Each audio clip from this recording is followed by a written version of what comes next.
Joaquín, están robándonos. Esto es un fraude electoral. Es como si estuviéramos en los años 60 y alguien se llevara de las casillas las urnas, como acontecía, y cambiaban todo. Eso era el fraude electoral. Pues esto es un fraude electoral. El problema es que lo están haciendo las autoridades electorales. Lo que está haciendo el Tribunal Electoral, o va a hacer, ahora, y lo que ya hizo el INE, es discriminarme. ¿Por qué? Porque me está menoscabando mis derechos. Ya lo vimos. ¿Por qué? Porque, con todo respeto, Santiago, la oposición desapareció de tiempo atrás. Nada más con ver a los dirigentes de los partidos políticos, yo no seguiría ninguno de esos dos partidos políticos, o del 3 o del 4. Pero mira, ¿sabes qué? No, con esos dirigentes políticos no pueden, no nos representan.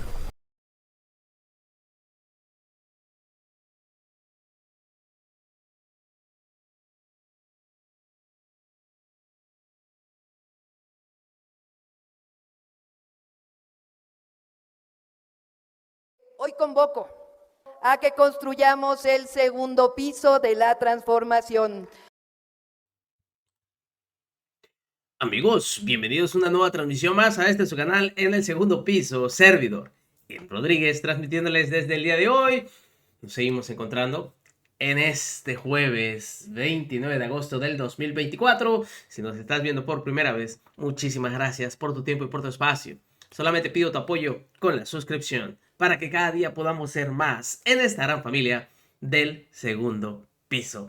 Señores, no sé si ustedes recuerden, pero existía un coordinador de campaña de Xóchitl Gálvez, quien era simplemente Santiago Krill. ¿Sí lo recuerdo?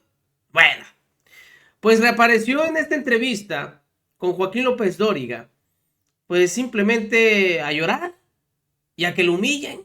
Regresó para ser humillado, en donde le dicen en su cara, y como pudieron ustedes escuchar en parte del intro del video, que no existe. Es una oposición que jamás existió durante toda esta gestión del presidente Andrés Manuel López Obrador.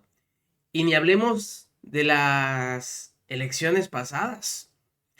Fueron una caricatura.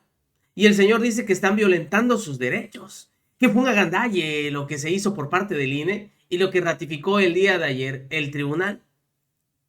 Ante esto, en serio, ya no se puede hacer nada más que disfrutar lo votado y sobre todo ver la paliza y la humillación que le pegaron en su cara al que se llamaba ser el coordinador del fenómeno que iba a hacer un despertar para toda la oposición. Escuchen ustedes. Felipe de la Mata, que viene un voto para ratificar lo que hizo el INE. Entonces habrá sobrerepresentación. Quienes votamos por la oposición, nuestro voto vale menos. El voto de Morena vale 2 veces más y un poco más. Es decir, cada persona que votó por Morena y sus aliados tiene 2 veces más de valor de su voto que el nuestro. Es decir, cuando fuimos el 2 de junio a votar y depositamos nuestro voto en la urna, quienes somos oposición, nuestro voto valió la mitad o un poco menos. Les voy a explicar por qué dice esto Santiago Krill.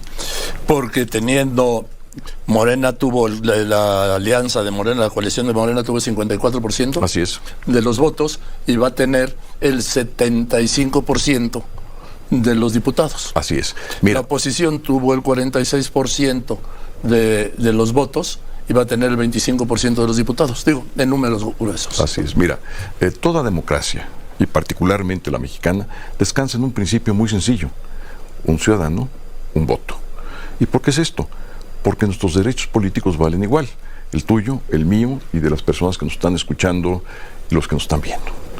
¿Y quién dice eso? La Constitución. ¿En dónde lo dice? En el artículo 1.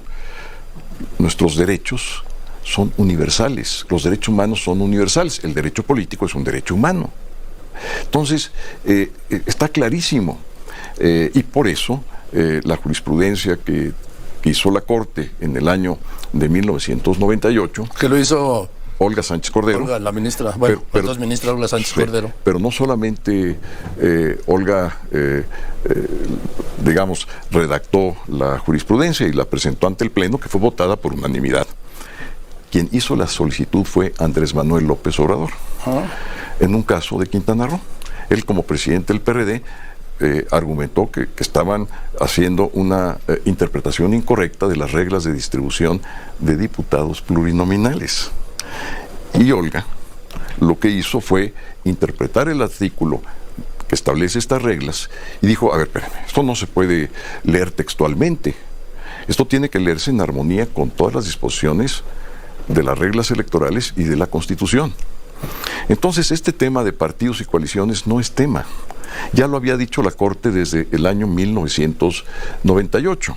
Esa es la jurisprudencia de la Corte, que, por cierto, es obligatoria para el Tribunal Electoral. No lo digo yo, lo dice el artículo 94 de la Constitución. Entonces, regresando al argumento original de un ciudadano, un voto. Es porque los derechos humanos, derechos políticos, son universales. Es porque el voto es un derecho político y por lo tanto debe valer igual. Es porque la representación es una derivación del voto. Yo voto para estar representado en un Congreso y por lo tanto mi representación de ese voto debe valer lo mismo que los demás. Ahora resulta que unos somos ciudadanos, ya no digo de segunda, de tercera o de cuarta, y otros son más que de primera. Es absurdo, Joaquín, están robándonos, esto es un fraude electoral, es como si estuviéramos en los años 60 y alguien se llevara de las casillas las urnas, como acontecía, y cambiaban todo. Eso era el fraude electoral.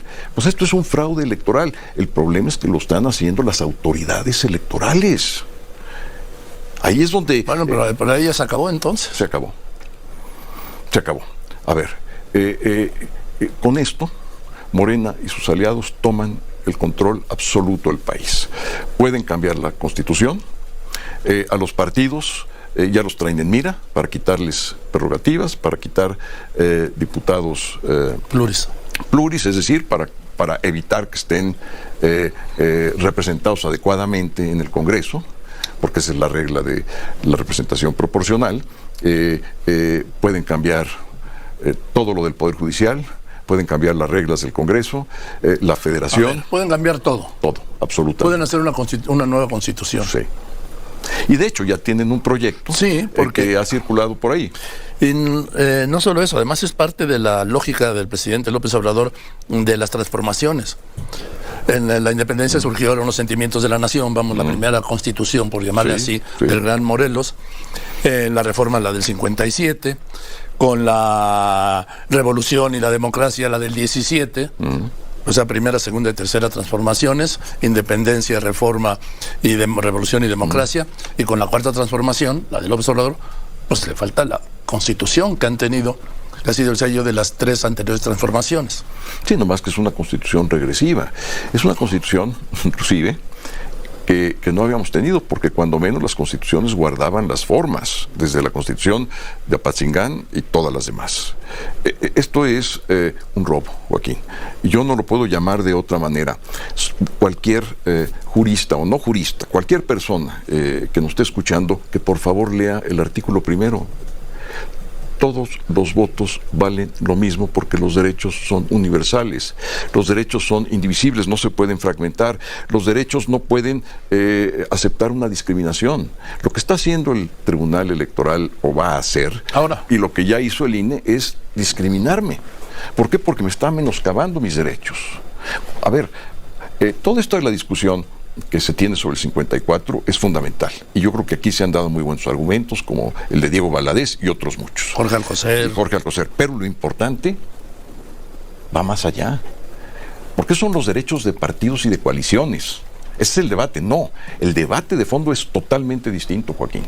El debate de fondo son los derechos de las personas, no los derechos de los partidos o las coaliciones. Es el derecho que yo tengo de ir a votar, deposito en la urna mi boleta, y esa boleta depositada en la urna tiene que valer lo mismo, la mía, que cualquiera que votó por Morena o por sus aliados. Y si no vale lo mismo, están afectando mis derechos humanos. Y eso está prohibido por la Constitución. ¿Por qué? ¿Qué dice el artículo primero? Toda autoridad, así lo dice de manera expresa, debe garantizar la vigencia de los derechos humanos. Así lo dice. Entonces, a ver, cualquier estudiante de primer año, ¿qué digo primer año? Primer semestre de la carrera de Derecho, te puede dar esta interpretación, que abran la Constitución y lean el artículo primero. Pues sí, pero estamos hablando de lo que debió hacerse antes, ¿sí? Y con esa intensidad y con esa fuerza, y que, pues, si se hizo, fue insuficiente. Ya lo Insuficiente. Ya lo vimos, ¿por qué? Porque, con todo respeto, Santiago, la oposición desapareció de tiempo atrás. Nada más con ver a los dirigentes de los partidos políticos, yo no seguiría ninguno de esos dos partidos políticos, o del 3 o del 4. Pero Mira, ¿sabes qué? No, con esos dirigentes políticos no pueden, no nos representan. Solo representan a ellos mismos y a sus intereses. Ahí está ya confirmado, digo, no es nuevo. Mira, cometimos muchos errores, por supuesto que cometimos muchos errores. Ahora, esos errores que cometimos justifican No. que al 46% de las y los mexicanos que votaron oposición nos quiten nuestros derechos. Yo creo que no. No. Yo creo que tenemos que, por supuesto, cambiar nuestros partidos. Vienen los cambios de dirigencia. En el PAN hablo yo, más que partidos, hablo yo del PAN. El PAN tiene que abrirse. El PAN necesita renovar sus liderazgos. Mira, tenemos una militancia que en promedio tiene 59 años. El PAN tiene que rejuvenecerse en todos los sentidos, adoptar otras causas, abrirse y buscar un camino que le regrese su contacto que tenía el PAN con la gente, con su base.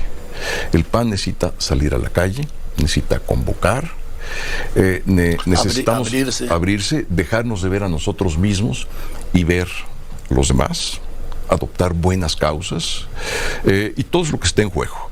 Y es exactamente lo que yo le dije al Consejo cuando intervine. Dije, a ver, estos son los errores que cometimos y yo el primero, y asumo los míos.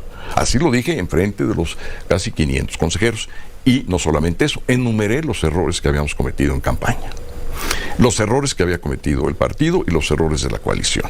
Y les dije, esto no puede seguir así, y propuse algunos cambios. Estoy en una comisión que está organizando una evaluación general y voy a proponer y voy a insistir. ¿Por qué? Porque pues el PAN se queda prácticamente como casi el único partido de oposición. Casi el único. O sea, va a ser muy difícil porque además nuestra presencia en el Congreso pues es intrascendente. Sí. Es lastimoso decirlo, es intrascendente. Ni siquiera testimonial. Bueno, entonces, ¿qué es lo que necesita el PAN? Salir a la calle y volverse trascendente por dos motivos. Prácticamente, pues algunos ya viendo la realidad es intrascendente, por no decir que no valen nada en el Congreso. Nos vemos, que sigan pasando un excelente día. Servidor Irving Rodríguez, transmitiéndoles desde su canal. Recuerden, vamos a fomentar la cuarta transformación porque ya estamos en el segundo piso.